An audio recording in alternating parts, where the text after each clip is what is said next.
The X-Bolt is a new type of bone screw.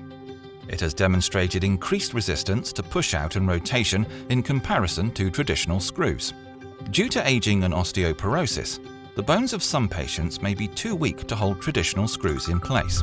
Two large trials in the United Kingdom, WHITE 1 and WHITE 4, clinically tested the X-Bolt device, involving 100 and over 1,000 patients respectively. The average age of patients was 85.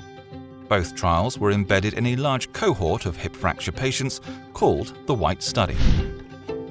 In both embedded trials, patients were randomized to receive either an X-Bolt or a screw.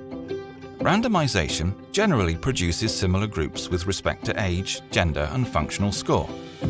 Both trials, however, randomization allocated a frailer set of patients to the X-Bolt group. In the larger WHITE 4 trial, 10% of patients allocated to X-Bolt actually received a screw, primarily due to surgeon choice. Both studies recorded quality of life outcome scores and reoperations from cutout, where a screw loses fixation and cuts out into the hip joint. Recent literature shows cutout occurs in approximately 2.5% of patients. A second operation is devastating for an elderly patient, resulting in a significant hospital stay and loss of independence.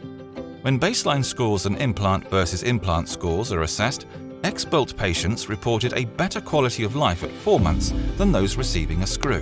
In the WHITE 1 trial, the positive effect was even greater at the earlier 4-week mark. The WHITE study paper celebrates positive benefits to patients for achieving all best practice tariff targets, such as early surgery.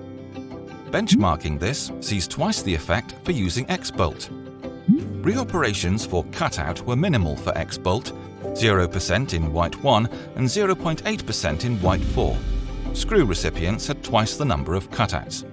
The X-Bolt is a safe and reliable implant, giving a better chance of a better outcome for patients and a near zero cutout rate.